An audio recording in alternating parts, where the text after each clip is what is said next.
दोस्तों ये वीडियो मैं वहीं से स्टार्ट करता हूँ जहाँ पर मैंने ख़त्म किया था। दो बंदों को दिखाया जाता है जो हमारे मेन कैरेक्टर को और केमिस्ट को देखने के बाद बोलते हैं कि इन दोनों में से कौन जीता। वो देखते हैं कि केमिस्ट घायल नीचे पड़ी हुई है और मेन कैरेक्टर के हाथों पर चोट लगी है। इस चीज़ को देखने के बाद पता नहीं चल रहा कि इन दोनों में से कौन जीता। एक बंदा कहता है अरे विक्टर को देखो, उसकी बॉडी कितनी मस्कुलर और कितनी स्ट्रांग है, लगता है वो रोज़ अपनी बॉडी को फिट रखने के लिए रोज़ ट्रेनिंग करता होगा।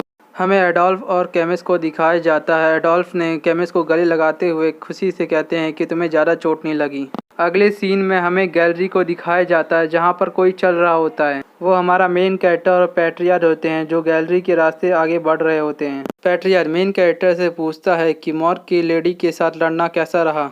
मेन कैरेक्टर पैट्रियार्च को जवाब देते हुए कहता है कि उससे लड़ना इंटरेस्टिंग रहा और मुझे उस फाइट से बहुत कुछ सीखने को मिला। पैट्रियार्च कहते हैं कि हाँ, मुझे पता है कि एक स्वॉर्डमैन को मैजिशियन से लड़ना कितना अलग है। पैट्रियार्च मेन कैरेक्टर से पूछते हैं कि तुमने उस पर घातक हमला क्यों नहीं किया जब तुम पे मौका था। मेन कैरेक्टर पैट्रियार्च को जवाब देते हुए कहता है कि मुझे नहीं पता था कि मैं एक लेडी के साथ कैसे डील करूँ।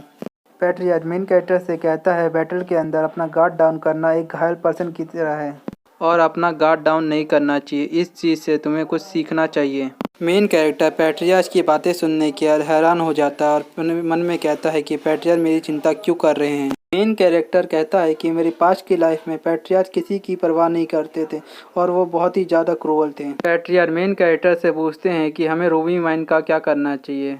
मेन कैरेक्टर पैट्रियार्च को जवाब देते हुए कहता है कि मुझे लगता है कि हमें उनको रूबी माइन वापस कर देना चाहिए। पैट्रियार्च मेन कैरेक्टर से पूछते हैं कि तुम्हें ऐसा क्यों लगता है। कैरेक्टर पैट्रियार्च को जवाब देते हुए कहता है कि बिस्किरविल फैमिली का मेन मोटो अपनी टेरिटरी को ग्रो करना है। मेन कैरेक्टर पैट्रियार्च को जवाब देते हुए कहता है कि नॉर्थ माउंटेन पे बहुत सारे बारबियन ट्राइब्स और बहुत सारे खतरनाक मॉन्स्टर रहते हैं। यदि हम लोग मॉर्ग क्लैन को ये रूबी माइन दे दे तो वह लोग अपने बेहतरीन एक्सपर्ट नॉर्थ माउंटेन पर भेजेंगे, जिसकी वजह से वहाँ पर रहने वाले जो मॉन्स्टर है उन लोगों को वह जान से मार देंगे और बारबियन ट्राइब्स को पूरी तरह ही खत्म कर देंगे। जब मॉर्ग क्लैन सारे मॉन्स्टर और बारबियन ट्राइब को मार देंगे तो बिस्किरविल फैमिली अपनी टेरिटरी को नॉर्थ माउंटेन तक आगे बढ़ा सकती है।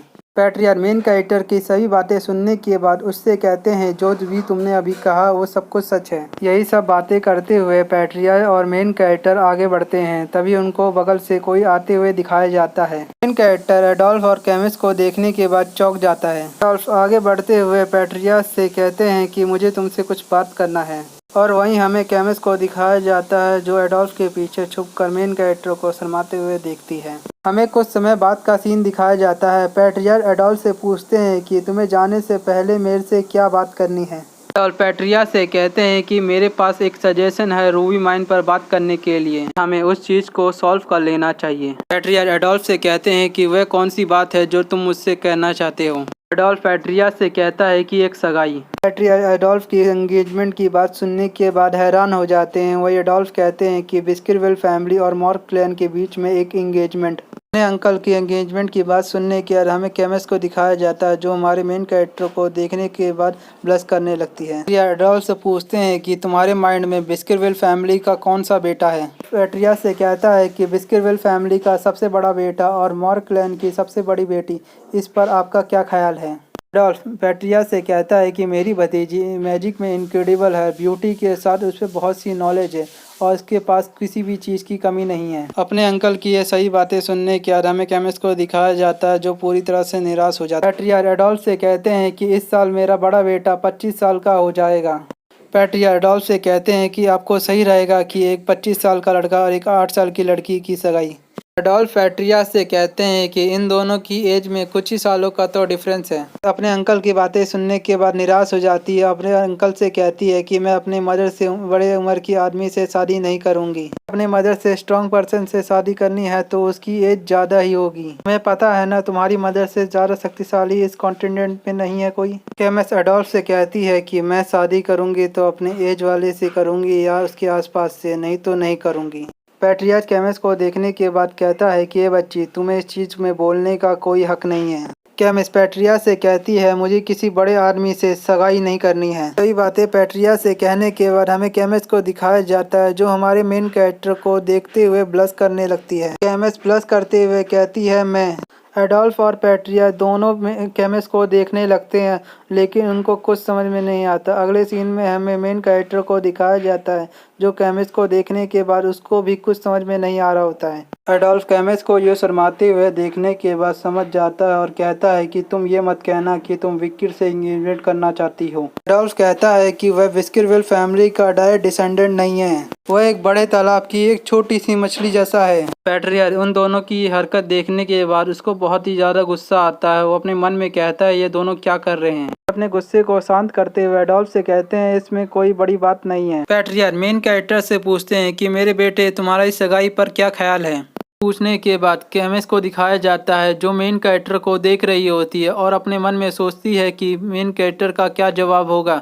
वही मेन कैरेक्टर केमिस्ट को देखने के बाद कहता है कि मुझे एंगेजमेंट मंजूर है। मेन कैरेक्टर के जवाब देने के बाद केमिस्ट और एडोल्फ को दिखाया जाता है, जो मेन कैरेक्टर के जवाब सुनने के बाद हैरान हो जाते हैं। एडोल्फ को दिखाया जाता है, जो मेन कैरेक्टर पर गुस्सा करते हुए अपने मन में कहता है कि इस बास्टर्ड ने एंगेजमेंट के लिए हाँ कर दी। केमिस्ट को दिखाया जाता है, जो शर्माते हुए अपने मन में कहती है कि उसने एंगेजमेंट के लिए हाँ कर दी है। रियल एडोल्फ से कहते हैं कि मेरी लाइफ में किसी का नाम और उसका सरनेम के कोई मायने नहीं रखते।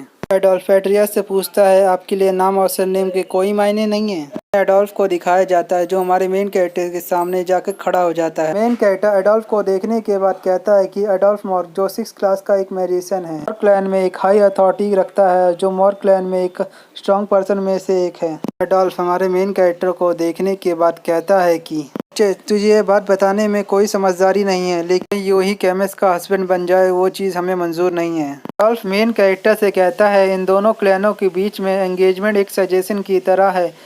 मेन कैरेक्टर का कंधा दबाते हुए कहता है कि इस बच्चे की बॉडी कितनी ज़्यादा स्ट्रॉन्ग है। एडोल्फ मेन कैरेक्टर से कहते हैं बच्चे तू मेरी बात सुन भी रहा है या नहीं। कैरेक्टर एडोल्फ से कहता है कि मैं तब से आपकी बात नहीं सुन रहा था जब से आपने कहा था तुम्हें ये बताना बुद्धिमानी होगी। मेन कैरेक्टर की ये बात सुनने के बाद पैट्रिया को दिखाया जाता है, जो मुस्कुराने लगते हैं। कैरेक्टर की ये बात सुनने के बाद एडोल्फ को दिखाया जाता है, जो जोरों से हंसने लगता है। एडोल्फ पैट्रिया से परमिशन लेते हुए कहते हैं कि मैं इस बच्चे के साथ कुछ अकेले में बात करना चाहता हूँ। कहते हैं मुझे बताओ मत, मुझे पता है कि एम्पायर का मैजिशियन एक 8 साल के बच्चे को उसको साइड में लेके जाने के बाद उसको धमकाना चाहता है। पैट्रिया से कहता है मैं इसके साथ मॉर्क क्लैन के एक एल्डर की तरह बात नहीं करना चाहता, इसके एक अंकल के तौर पर इससे अकेले में बात करना चाहता हूँ। केमिस्ट अपने अंकल को पीछे से कहती है कि अंकल आप ये चीज़ नहीं कर सकते हैं। दोस्तों ये वीडियो यहीं पर ख़त्म होती है। आपको वीडियो पसंद आए तो लाइक, सब्सक्राइब एंड शेयर कर देना।